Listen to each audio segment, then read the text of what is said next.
Everyone, welcome to The Explainer. Today, we are going to peel back the layers on one of human biology's absolute greatest mysteries. We're looking at a topic that touches almost everyone in some way, and we're going to break down the science behind it. You know, it's a question that scientists, doctors, and literally millions of families have been asking for decades. Why is it so hard to cure cancer? Okay, let's dive into this, because the answer is both fascinating and, honestly, incredibly complex. Think about human history for just a second. We have achieved some absolute marvels as a species. We've harnessed electricity to power the globe, mapped the entire human genome. We literally eradicated smallpox. But despite all of that brilliance, cancer remains this persistent, looming threat. So why the paradox? To really wrap our heads around the scale of that threat, consider this number, 14 million. That's not just a statistic. That represents the more than 14 million people and their families who are actively affected by this disease at any given time. We've poured billions of dollars into research over the years, yet this staggering figure is still right there. So here's our mission briefing for today. We're going to start with the search for a cure, break down how cancer actually works, look at the problem with our lab models, discover how tumors act as complex ecosystems, reveal their shape-shifting abilities, and finally, end with some very real reasons for hope. Let's get started.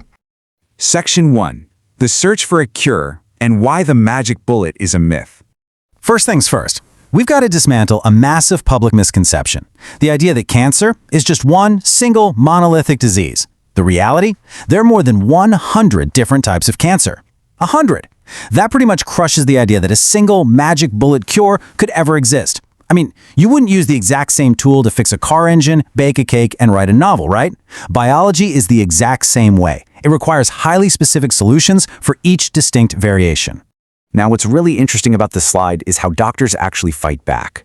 Because of all these variations, they don't just use one method. It's almost always a combination. They might go in with surgery to physically remove a tumor and then follow up with radiation and chemotherapy to kill off any leftover cancerous cells. Plus, we have hormone therapies, immunotherapies, and highly targeted treatments. And look, while these can be incredibly effective and leave patients totally cancer-free, the brutal truth is that they are very far from being 100% effective 100% of the time.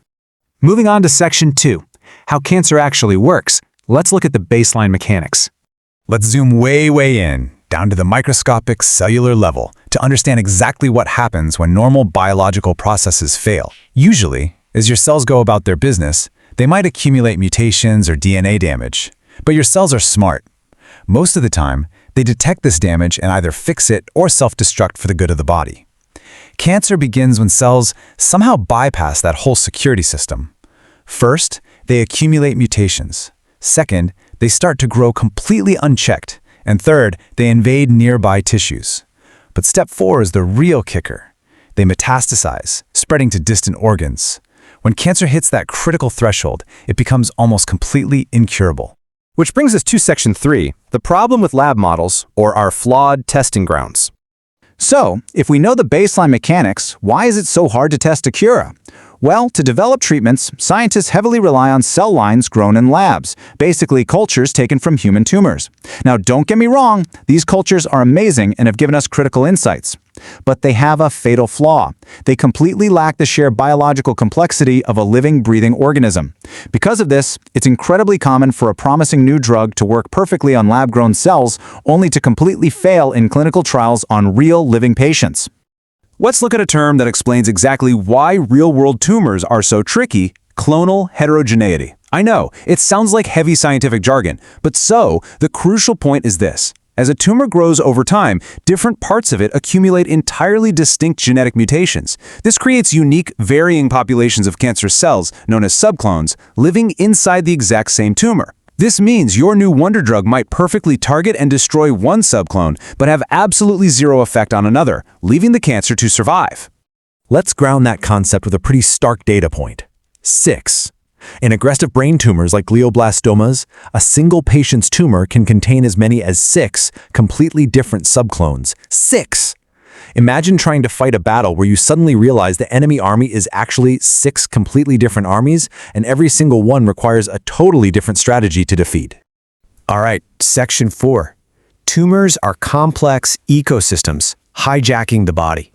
We are peeling back the next layer of the onion here. A tumor is not just a dormant lump of mutating cells. It operates much more like a hostile, invading city right inside the body. As one of our sources notes, a tumor is a dynamic, interconnected ecosystem where cancer cells constantly communicate with each other. And this brilliantly illustrates a terrifying reality. Cancer cells aren't isolated. They are constantly talking, signaling, and coordinating with both each other and your nearby healthy cells. And what exactly are they communicating about? Survival. Tumors essentially hijack your body's natural infrastructure.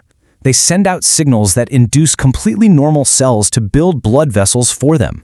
These new supply roads feed the tumor nutrients and remove its waste. Even worse, they actually interact with your immune system to actively suppress its function. They essentially blindfold your natural defenses so they cannot recognize or destroy the threat. If we can learn to shut down those communication lines, we have a much better shot at vanquishing these tumors permanently. But wait, there is another formidable hurdle waiting for us. Let's talk about cancer stem cells. These are incredibly rare, super stubborn cells hidden deep within the tumor. They have special properties that make them wildly resistant to our best weapons, things like chemotherapy and radiation. Figuring out how to locate and target these specific cells might literally be the key to preventing cancer from ever coming back. And to understand why that's so incredibly important, consider this. In theory, a single residual cancer stem cell, just one, can see the growth of a completely new tumor.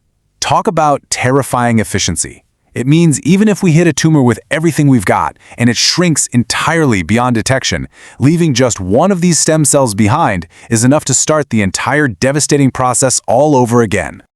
Section 5. The ultimate shapeshifters, masters of adaptation. As if everything we've already covered wasn't enough, here is the final, mind-bending layer of complexity. Let's move to RECE and see how this builds on what we just learned.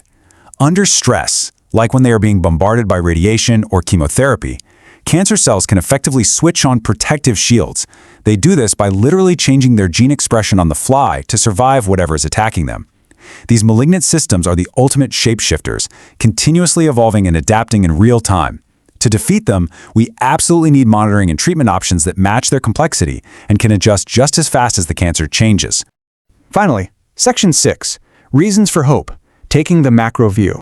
Look, after hearing all of that, it can definitely feel overwhelming. But I want to zoom out from this microscopic battleground for a second to provide some very grounded hope based on real scientific progress. The good news is, we are making amazing progress. Despite cancer's sheer brilliance as a biological adversary, human ingenuity is steadily winning out. Since the 1970s, the average mortality rate for most kinds of cancer has dropped significantly. And if you look at today, those rates are still falling despite all the crazy complexities we just talked about. We are figuring it out. And that sets up an incredible future for continuously expanding our treatment arsenal. Which really just leaves us with one final question. What will the next piece of information add to our arsenal? Every single day, scientists are out there acting like microscopic detectives, learning more and deciphering these incredible biological mysteries. Each new discovery gives us one more tool. It really makes you wonder, doesn't it? What's going to be the specific breakthrough tomorrow that finally helps us outsmart these shapeshifters and vanquish this disease permanently? Thank you so much for joining me for this explainer today, and keep learning.